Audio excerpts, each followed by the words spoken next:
Cruise ships are full of secrets. Once I actually booked one, I realized there's a whole side of cruising no one talked about. I used to think cruises were all about relaxation, ocean breeze, endless buffets, and those perfect sunset selfies. But behind the scenes, cruise lines use clever tricks to get you to spend more, stay quiet, and feel like you're getting a deal even when you're not. From onboard upsells to hidden charges buried in your booking, here are the biggest cruise ship secrets they hope you never catch. And trust me, you'll want to hear the final one. The free upgrade trap. When I first got the "Congratulations, you've been upgraded" email, I felt like I hit the cruise jackpot. Bigger room, better view, sign me up. But here's what they don't tell you. Not all upgrades are upgrades. Many of those free stateroom changes move you to higher decks, sure, but also right under the pool or near the nightclub. Translation: constant noise. And while the rooms might be bigger, some upgrades come with hidden costs like higher gratuities or extra service charges. Plus, once you accept the upgrade, you can't go back to your original room, even if it was in a better location. It's a psychological trick. They make you feel like you won something when really, they're just filling less desirable cabins. So, next time you get that magical free upgrade offer, take a closer look at the fine print and maybe double check what's above and below your room, because free on a cruise ship rarely means free. 2. Drink package math. Everyone raves about the all-you-can-drink cruise packages, right? So naturally, I thought I'd be saving a ton of money by getting one up front. But by day 2, I realized the math doesn't always work in your favor. Most drink packages cost between $60 and $100 a day per person. And the kicker, both people in a cabin usually have to buy it, even if only one drinks. Unless you're sipping 6 to 8 cocktails a day every day, you're probably losing money. Not to mention, many packages don't include bottled water, specialty coffees, or drinks in your minibar. And if you miss a day, maybe you're on an excursion or just want a detox, you're still paying full price. It's framed as this luxury convenience, but it's really a behavior trap. You end up drinking more just to break even. And let's be honest, cruises should be about relaxing, not racing to hit your drink quota. Do the math before you board. Your wallet and your liver will thank you. 3. Port shopping scams. On my last cruise, I grabbed one of those official shopping maps the ship handed out before we docked. It had a list of stores they recommended, cruise approved with guaranteed deal. It sounds legit, but here's the twist. The stores aren't vetted for your benefit, they pay the cruise line to be featured. That certified jewelry store or local craft shop is often just a high markup tourist trap. Cruise gets a cut of every purchase you make in those spots. It's not a favor, it's a business arrangement. And get this, some ships even host pre-port shopping briefings that feel like helpful travel sessions, but they're scripted sales pitches in disguise. Real local gems, they're often outside the tourist zone, where the cruise map doesn't want you to go. So if you're thinking about getting that authentic bracelet or discounted watch, look around first. You might find the same thing cheaper 5 doors down without the built-in cruise commission. 4. The sail away sale illusion. Ever see a cruise deal that looks too good to be true? Limited time, sail away rates, up to 70% off? Yeah, I fell for that once too. But here's how it works. Cruise lines quietly bump up the base fare right before launching these sales, then advertise it like a huge discount. It's this psychological pricing game. They know urgency makes people act fast. Throw in a countdown timer, maybe a only 3 rooms left alert, and suddenly you feel like you have to book now. But if you tracked prices over a few weeks like I did, you'd see a pattern. That sale price often ends up being the regular price, or even higher once you factor in taxes, port fees, and gratuities. And they're counting on you not noticing. Why? Because excitement clouds judgment. You see palm trees and champagne, not fine print. So here's the move. Don't book on impulse. Take a screenshot, compare prices, and read reviews. Flash sales fade. Buyer's remorse doesn't. 5. Hidden service fees. I thought I was being responsible by prepaying gratuities when I booked. One less thing to worry about on board, right? But on day 3 of my cruise, I noticed something strange on my account. An extra daily service charge I didn't remember agreeing to. Turns out, many cruise lines automatically add per person per day service fees even if you thought tipping was covered. And here's the kicker. They can raise that amount during your cruise without warning. One couple I met at dinner had their gratuities up midweek and only caught it when they checked their bill on the last day. These hidden fees are wrapped in vague language like service charges or hotel gratuities. They're technically optional, but you have to go to guest services to remove them, and they'll try to guilt trip you if you do. So always monitor your onboard account and know exactly what you're being charged for, because your $4.99 cruise can easily become $7.99 if you don't watch closely. 6. Photos you didn't ask for. The moment I stepped on board, I felt like a celebrity. Photographers were everywhere. Boarding, dinner, even poolside. I figured it was all for fun, maybe part of the cruise experience. But later that evening, I wandered into the ship's photo gallery, and there I was, smiling, eating, waving, printed and pinned with a $30 price tag. Turns out those cheerful cruise photographers aren't there to make memories. They're there to make money. They take hundreds of photos daily, hoping you'll cave and buy one just to remember the trip. And they're priced to hit you where it hurts, your sentimentality. The real kicker, even if you don't buy them, they still store your face in their system all cruise long, so you keep seeing yourself again and again, looking just happy enough to spend. So here's a tip. Take your own photo. They're cheaper, better framed, and way less awkward than the ones they sneak up and snack during your breakfast buffet. 7. Onboard Wi-Fi black hole. I get it. You're at sea and the Wi-Fi can't be perfect. But when I paid nearly $20 a day for internet and couldn't even load my email, I knew something was off. The connection was slow, patchy, and borderline unusable. At first I blamed the ocean, then I realized it's all by design. Cruise lines want you disconnected. The slower the internet, the more you lean into their paid entertainment, overpriced drinks, and off-screen experiences. And if you really need decent Wi-Fi, you'll have to shell out for the premium package, which still barely competes with coffee shop internet back home.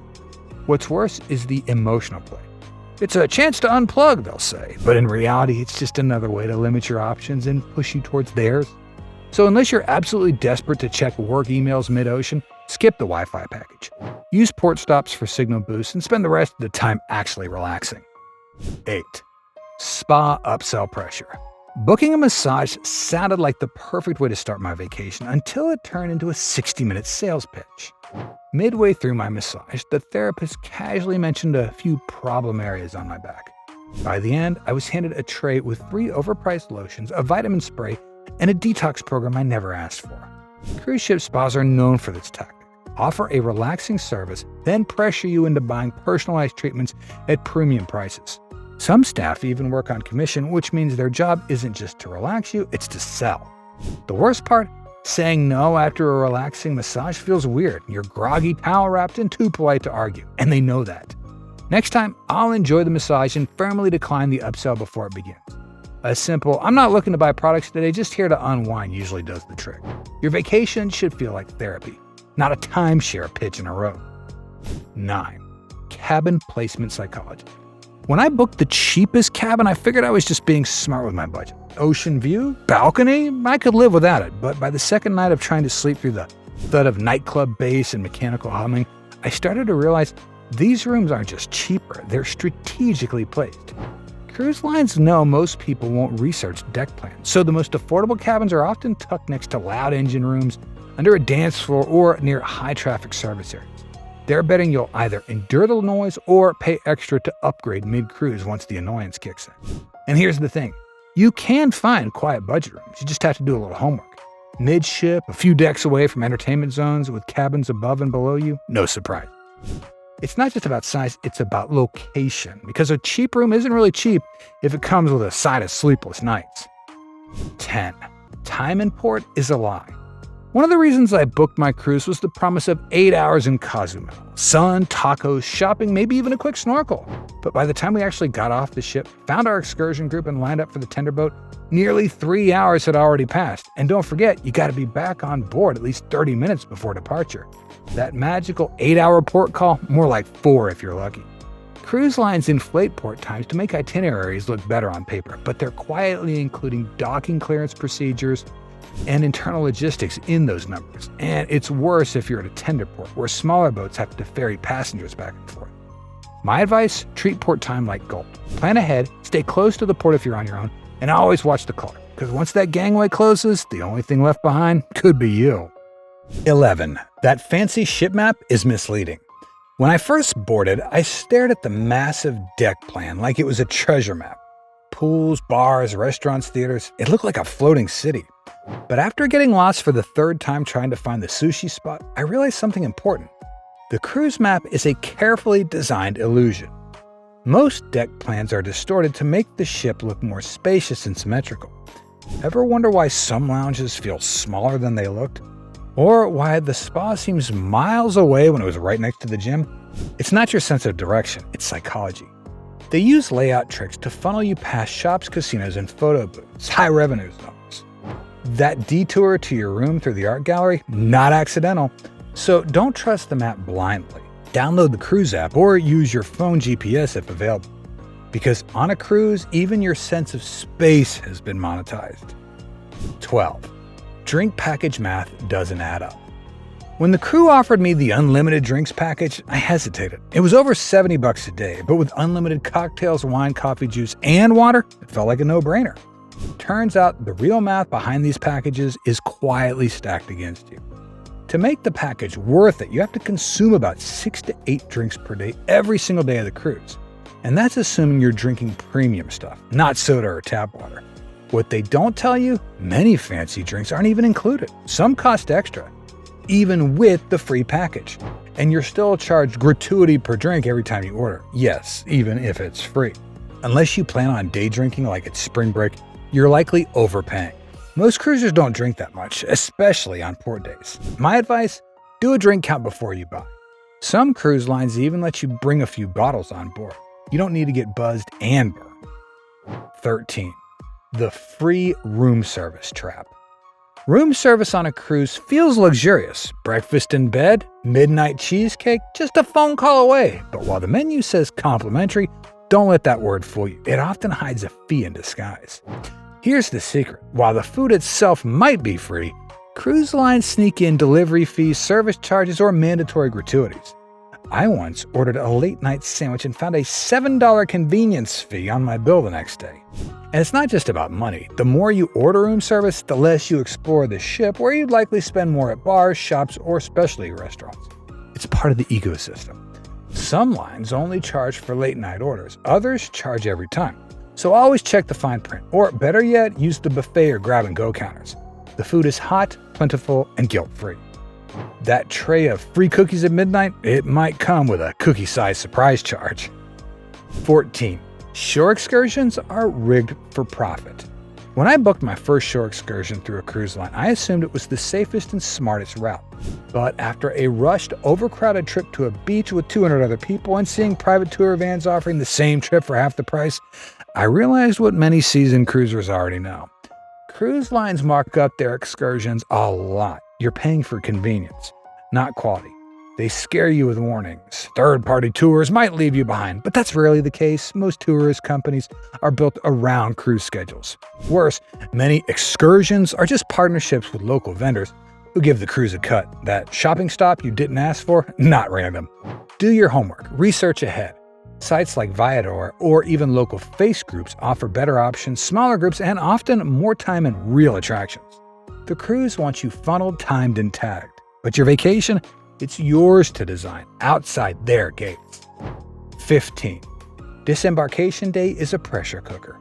Your final morning on the ship should be peaceful. One last coffee with ocean views. But instead, it's chaos. Lines snake through hallways, announcements bark over speakers, and crew members seem way less friendly than they did the day before. That's because Disembarkation Day is a machine, a carefully choreographed operation where passengers are shuffled off so the next wave can board hours later. You're no longer a guest. Now you're a departure slot, and they want you out fast. Breakfast is rushed, elevators are jammed. Even the once smiling crew now hurts people like TSA. What makes it worse? If you didn't read the small print or missed your group call, you might find yourself waiting an extra hour hungry and stressed. Plan ahead, pack the night before, keep essentials in your day bag, and skip the elevator if you can, because the last thing you want is to end your vacation feeling like cargo. Those are the 15 cruise ship secrets I really think every passenger should know before they set sail. Subscribe for more tips like this, and thanks for watching.